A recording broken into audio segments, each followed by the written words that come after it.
Hi everybody, John Locke here, and today I've got this American 1100. This one came from Sloth Picker. He calls it his 1100 IKEA package because he sent me the lock completely disassembled with a bunch of different pins, some different keys. So I pinned this one up for this key, put it together, and let's see if I can get an open here. I filled it up with a bunch of serrated key pins, so all the key pins I believe are serrated. If I can remember how I pinned it up, I believe they're all serrated key pins, and I put both spools and serrateds in the driver pins.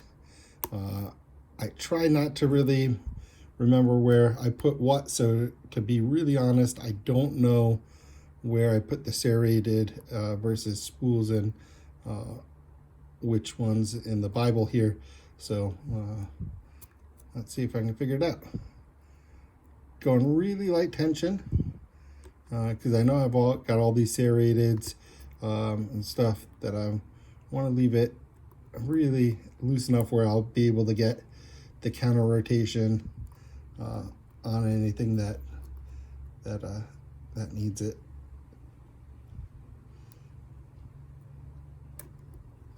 I kind of have to almost float pick. I'm using the pick itself to give me a little counter rotation to try to get some stuff up here. No spring tension on the core itself, or very little spring tension on the core right now. When it starts to turn some more, then the spring tension kicks in. So right now I can go very light tension and the core is going to stay in place. And I can literally go no tension and the core will stay right where it is.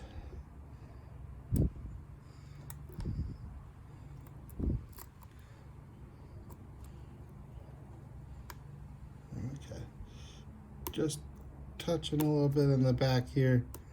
Okay. Oh, I am completely picked. Awesome.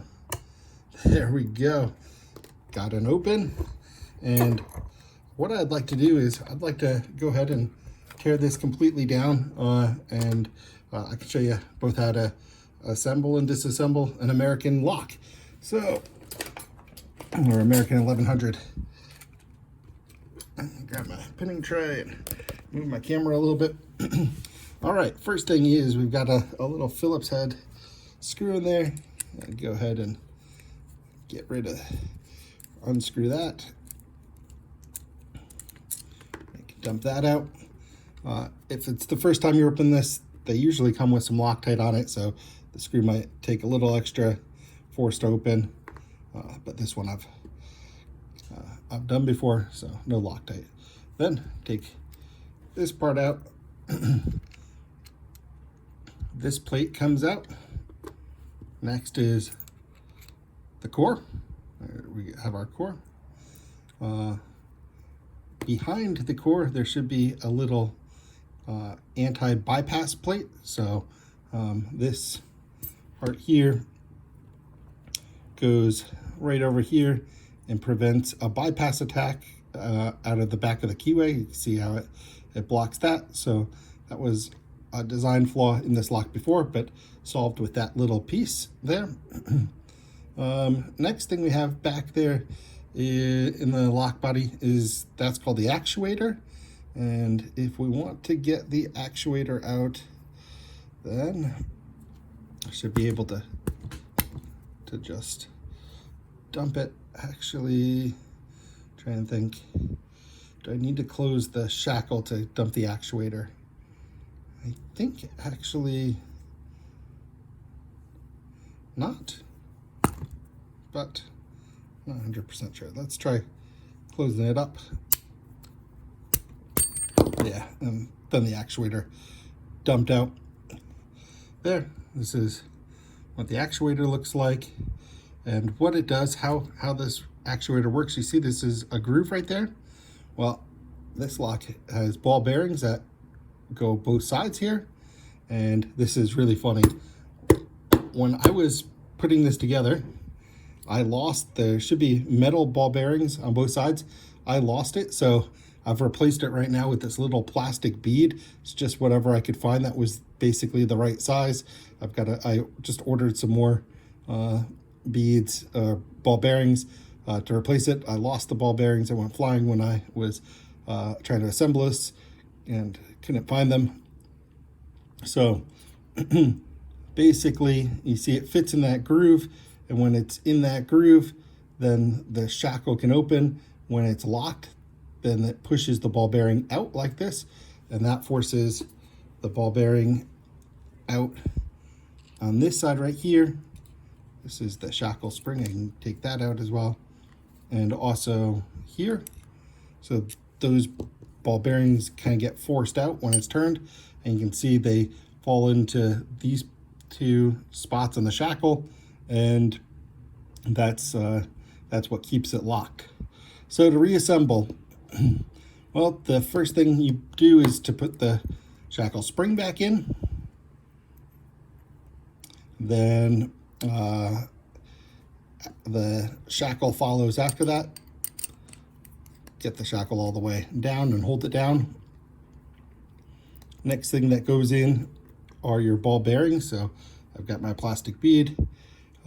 Gonna drop that in there, and there are holes on both sides that they can fall into. You kind of got to get down here with a pair of tweezers or whatever, push them in. So now I've got the ball bearing in on this side. Usually you do one on both sides. I've just got the one in there for now. Get your actuator back. Actuator goes in this orientation, this little tab piece here, that goes on the outside, just like that. Yeah, you can test it with the core as well. Just put it in the right position, use the key to operate it, and you can rotate the actuator, then everything's good.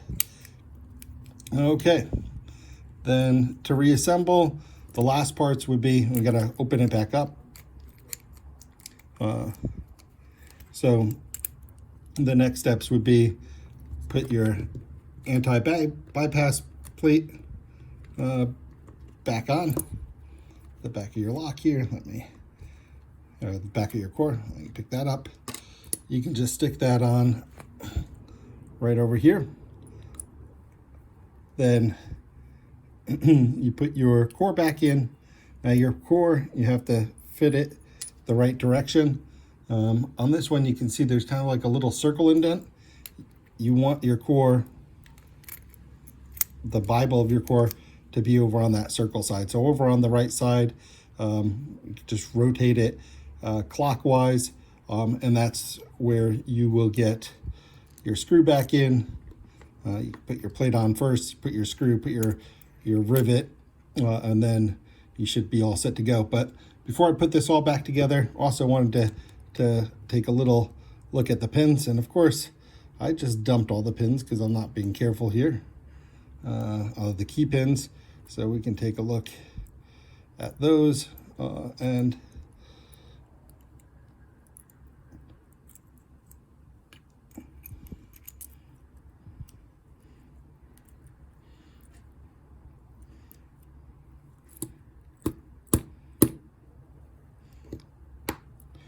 oh, what a disaster.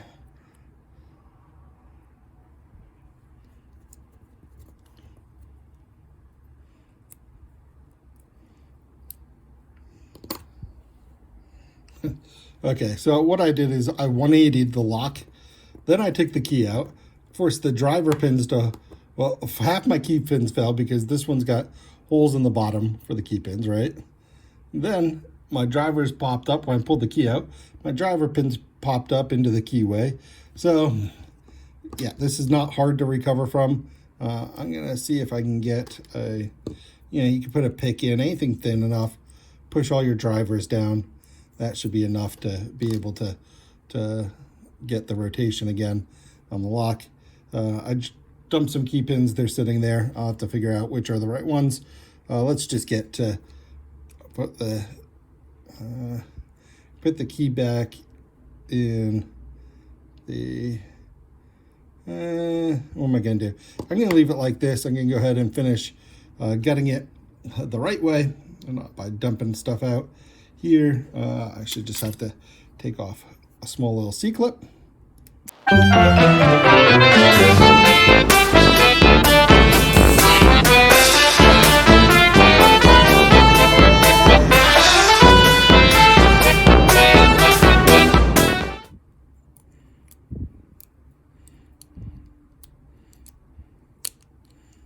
Okay, got my C-clip.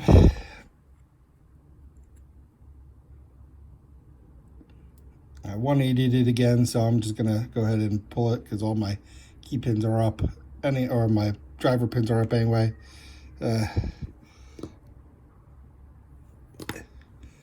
Take a quick look at these key pins now that they're all out of order. I'll have to figure that out, but you can see that they're all serrated. So you overset those. That's going to be a little tricky to recover from. And since the driver pins aren't in any particular order, I'm just going to dump everything. And that's the quick, dirty way how to gut a lock when you messed everything up. But that's the beauty of this lock. I'm going to actually go pin it for another key now. So now that I've messed up the key pins anyway, might as well do that. But let's just take a look a little bit here to see what I had in it.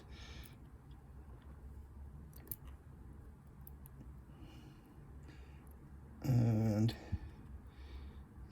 if I can just get these flat. Let's take a look at the driver pins. You can see I had 3 spools, 2 serrated in there, and made for quite a fun pick.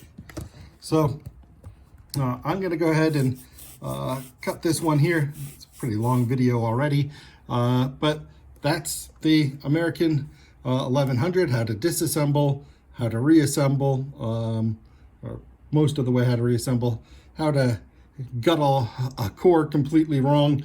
That's what we have here. But yeah, it's been fun. Yeah, and maybe also the plastic bead from my daughter's crafts kit as a ball bearing. If it works, it works. And so, yeah, it's enough to keep the shackle closed. So it's a little life hack there. Anyway, guys, hope you have a good rest of your day, a good rest of your week, and hope to see you in my next video. Bye for now.